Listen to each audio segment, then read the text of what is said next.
Halo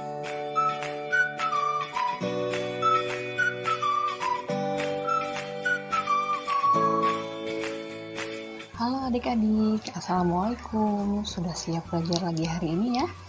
Oke, kita mulai saja yuk.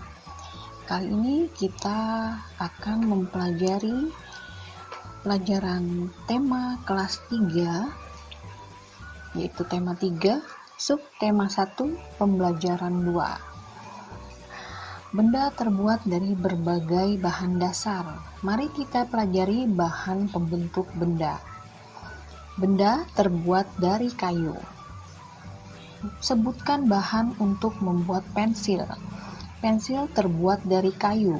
Di sekitarmu banyak sekali benda yang terbuat dari kayu. Beberapa di antaranya adalah meja, kursi, dan lemari. Kayu juga digunakan untuk membuat benda kerajinan, misalnya patung dan figura. Kayu adalah bagian dari pohon. Untuk memperoleh kayu, kita harus menebang pohon, kemudian mengambil bagian batang untuk diolah menjadi berbagai macam benda. Perubahan dari batang kayu menjadi benda-benda tersebut melalui proses yang berbeda-beda. Pertama, batang pohon ditebang. Batang pohon yang telah ditebang disebut kayu gelondongan atau log. Kemudian, log dikirim ke pabrik atau pusat pengergajian. Pengiriman log menggunakan angkutan khusus, seperti truk melalui darat atau kapal melalui sungai. Setelah itu, log dipotong-potong sesuai keperluan. Untuk menghindari jamur dan serangga yang dapat menyerang kayu, maka kayu perlu dikeringkan. Cara hanya dengan dijemur. Kayu dijemur sekitar 2 hingga 4 minggu. Setelah dijemur, kayu siap diolah sesuai keperluan. Kayu dapat dipilih menjadi bahan dasar benda. Mengapa? Karena kayu mempunyai banyak keunggulan. Keunggulan kayu adalah mudah dibentuk. Beberapa benda yang terbuat dari kayu jati dapat bertahan sampai puluhan bahkan ratusan tahun. Kelemahan benda berbahan kayu adalah tidak tahan api, sehingga mudah terbakar. Namun, ada beberapa jenis kayu yang mudah terserang rayap atau serangga lainnya. Berdasarkan wacana di atas, jawablah pertanyaan berikut. Berapa lama waktu yang dibutuhkan untuk pengeringan kayu? Waktu yang dibutuhkan untuk pengeringan kayu yaitu 2 hingga 4 minggu. Apa keunggulan benda yang terbuat dari kayu? Keunggulan benda yang terbuat dari kayu yaitu mudah dibentuk. Beberapa benda yang terbuat dari kayu jati dapat bertahan sampai puluhan bahkan ratusan tahun. Apa kelemahan benda yang terbuat dari kayu? Kelemahan benda yang terbuat dari kayu yaitu tidak tahan api, sehingga mudah terbakar. Namun, ada beberapa jenis kayu yang mudah terserang rayap atau serangga lainnya. Yang keempat, tuliskan contoh benda yang terbuat dari kayu. Contoh benda yang terbuat dari kayu banyak sekali ya adik-adik. Contohnya adalah meja, kursi, lemari, pintu, jendela, pensil, dan lain sebagainya. Ya, selanjutnya ayo menulis. Kamu telah membaca cara mengolah kayu. Kayu diolah menjadi benda-benda yang dipakai sehari-hari. Tuliskan dan lengkapi dengan gambar pada kotak berikut. Bagaimana pembuatan benda-benda dari kayu berdasarkan bacaan pada halaman 12 dan 13. Ya, jadi prosesnya yang pertama yaitu penebangan pohon, kemudian pengiriman log, yang ketiga pemotongan log kayu, dan yang keempat adalah pengeringan kayu. Ya, selanjutnya ayo mengamati. Perhatikan benda-benda di sekitarmu. Adakah yang terbuat dari kayu? Tuliskan hasil pengamatanmu di kolom yang telah disediakan. Ya, di sini ada beberapa nama benda yang kita bisa tuliskan dan kegunaan benda tersebut.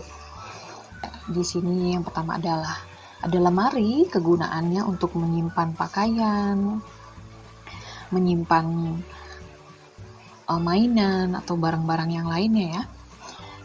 Yang kedua ada kursi, kegunaan kursi untuk tempat duduk. Yang ketiga meja, kegunaannya sebagai tempat untuk meletakkan barang atau benda, tempat untuk kita menulis saat belajar dan lain-lain ya. Kemudian ada pensil kegunaannya untuk menulis. Rak buku, kegunaannya sebagai tempat untuk menyimpan buku ya. Kemudian ada papan tulis, kegunaannya untuk menulis pelajaran yang sedang diajarkan. Ya, selanjutnya ayo berdiskusi. Desa tempat tinggal Siti dan teman-teman mempunyai hutan. Di dalam hutan tersebut terdapat beraneka jenis pohon. Fungsi hutan antara lain untuk menyerap air hujan. Hutan menyimpan air hujan tersebut dalam jumlah yang banyak. Namun, ketika hutan digunduli, membuat aliran air terganggu. Hal ini menyebabkan air tergenang. Akhirnya terjadi banjir yang mengalir ke pemukiman penduduk. Kebutuhan benda dari kayu yang terus meningkat mengakibatkan kebutuhan akan bahan kayu terus meningkat. Setiap tahun banyak pohon yang ditebang untuk mendapatkan kayu. Terkadang ada sekelompok orang yang menebang pohon tanpa izin. Kegiatan ini disebut penebangan liar. Semakin lama jumlah pohon di hutan semakin berkurang. Musyawarah bertujuan membahas bersama suatu masalah dengan tujuan mencapai keputusan bersama untuk menyelesaikan masalah tersebut. Ya, selanjutnya bermusyawarah bersama kelompok untuk menjawab pertanyaan berikut ini. Ya, yang pertama, di desa Siti banyak penebangan liar. Bagaimana cara mengatasinya? Ya, cara mengatasinya yaitu pemerintah memberikan sanksi yang tegas terhadap para penebang liar. Yang kedua, apa yang terjadi jika penebangan liar tidak dihentikan? Yang terjadi jika penebangan liar tidak dihentikan yaitu akan terjadi bencana banjir dan tanah longsor. Yang ketiga, bagaimana cara mengembalikan hutan seperti semula? Cara mengembalikan hutan seperti semula yaitu dengan melakukan penghijauan pada hutan yang gundul dengan menanam kembali pohon-pohon di hutan. Atau bisa kita sebut juga dengan reboisasi ya. Ya, selanjutnya musyawarah merupakan salah satu cara untuk mencari keputusan bersama. Apa yang terjadi jika keputusan langsung diambil tanpa musyawarah sebelumnya? Ayo diskusikan bersama temanmu, mengapa perlu musyawarah dalam mengambil keputusan bersama. Karena musyawarah bertujuan membahas bersama suatu masalah dengan tujuan mencapai keputusan bersama untuk menyelesaikan masalah tersebut. Ayo mencoba. Kayu tidak hanya digunakan sebagai bahan baku untuk membuat meja, kursi, ataupun benda kerajinan. Kayu juga dapat digunakan untuk perlengkapan olahraga seperti permainan bola kayu.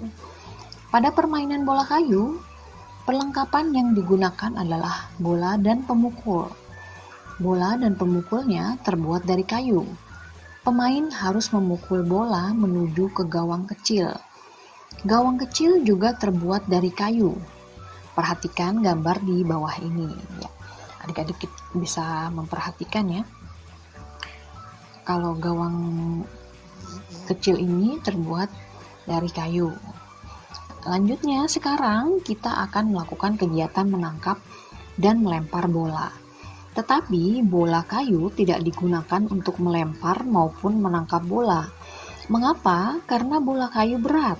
kita akan bermain menggunakan bola yang terbuat dari plastik atau kulit sintetis. Bola ini lebih ringan ketika dilempar dan ditangkap.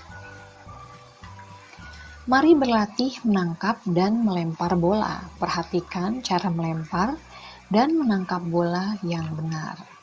Ya, di sini ada gambar yang memperlihatkan yaitu gerakan dasar melempar, gerakan dasar menangkap bola, dan gerakan kombinasi melempar dan menangkap. Ya, adik-adik bisa mempraktekannya di rumah ya bersama teman-teman. Sebelum melakukan permainan bersama teman-teman, lakukanlah pemanasan dulu ya adik-adik. Pemanasan dapat dilakukan dengan bermain. Sampai di sini saja pembahasan kakak kali ini. Semoga bermanfaat. Mohon maaf bila ada kesalahan. Sampai jumpa di pembelajaran berikutnya. Wassalamualaikum warahmatullahi wabarakatuh. Sampai jumpa.